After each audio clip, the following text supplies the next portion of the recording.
Halo semuanya, nama saya Gevi Alferi. Di sini saya akan menjelaskan materi mengenai Problem Identification and Opportunity Discovery. Problem identification atau identifikasi masalah adalah proses yang dilakukan untuk memahami dan merumuskan tantangan nyata yang besar yang dihadapi oleh individu, kelompok, atau pasar.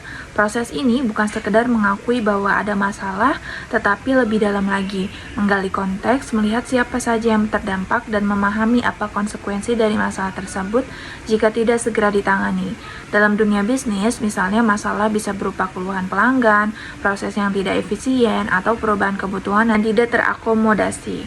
Seringkali orang terlalu cepat melompat pada solusi tanpa benar-benar memahami permasalahan yang sesungguhnya. Akibatnya, solusi yang diberikan bisa tidak tepat sasaran.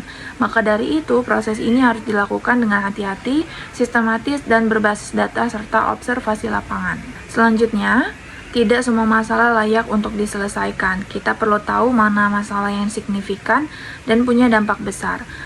Masalah yang layak dipecahkan biasanya dirasakan oleh banyak orang, terjadi secara konsisten dan berulang, serta menimbulkan kerugian atau ketidaknyamanan yang berarti. Selain itu, masalah tersebut belum memiliki solusi yang efektif, atau solusi yang ada masih memiliki banyak kekurangan. Semakin besar urgensinya, semakin besar pula peluang yang terbuka untuk menciptakan dampak. Dalam proses ini, penting bagi kita untuk bersikap objektif, tidak hanya berdasarkan asumsi, tetapi juga berdasarkan pemahaman kita pada data, testimoni, dan observasi. Selanjutnya, metode untuk mengidentifikasi masalah. Ada berbagai pendekatan yang dapat dilakukan untuk membantu mengidentifikasi masalah secara akurat. Salah satunya adalah observasi langsung, yaitu dengan memperhatikan apa yang terjadi di lapangan, di lingkungan kerja, atau di kehidupan pengguna. Selain itu, wawancara dan diskusi mendalam dengan pihak yang terdampak juga sangat efektif untuk menggali perspektif yang mungkin tidak bisa kita pikirkan sebelumnya.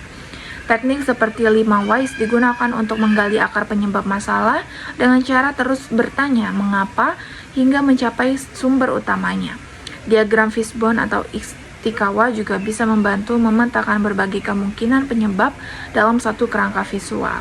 Semua metode ini bertujuan untuk memastikan bahwa kita memahami permasalahan secara menyeluruh sebelum mengambil keputusan. Selanjutnya, opportunity discovery adalah proses menemukan peluang yang tersembunyi dari masalah atau kondisi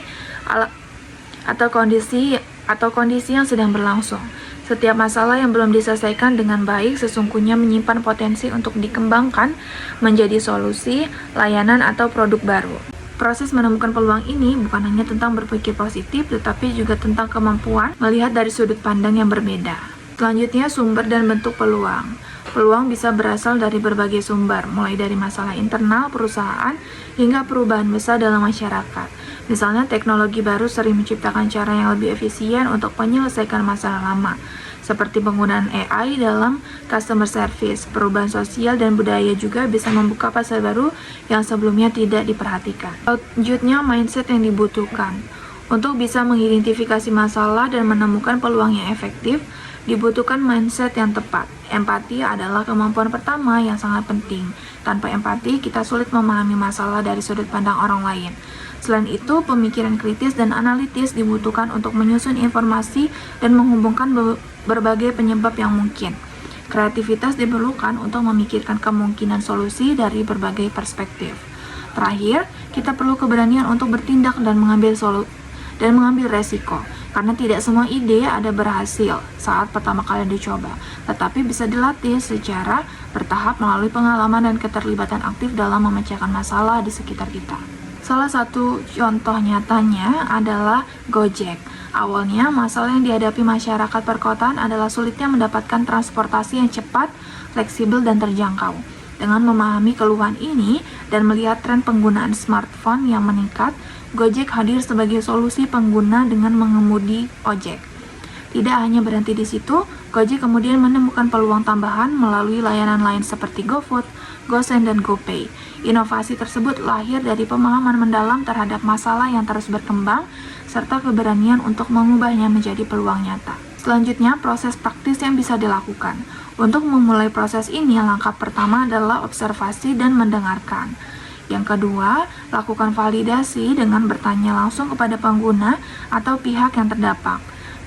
Selanjutnya, masalah dirumuskan dengan jelas, barulah kita mulai merancang berbagai ide solusi, menguji, dan mengukur tanggapannya. Proses ini bisa berulang, apa yang gagal hari ini bisa jadi masukan untuk solusi yang lebih baik besok. Selanjutnya adalah kesimpulan. Proses identifikasi masalah dan penemuan peluang bukan hanya tanggung jawab manajemen atau pemimpin, tetapi bisa dilakukan oleh siapa saja yang peduli dan mau berpikir lebih dalam. Semakin kita melatih diri untuk melihat dunia dari lensa masalah dan potensi, semakin besar kontribusi kita dalam menciptakan perubahan. Oleh karena itu, mari kita latih kepekaan kita terhadap permasalahan di sekitar dan jadikan setiap tantangan sebagai pijakan menuju ide-ide besar. Sekian, terima kasih. 버스 안에서 going 이불 속에서 going going은 언제나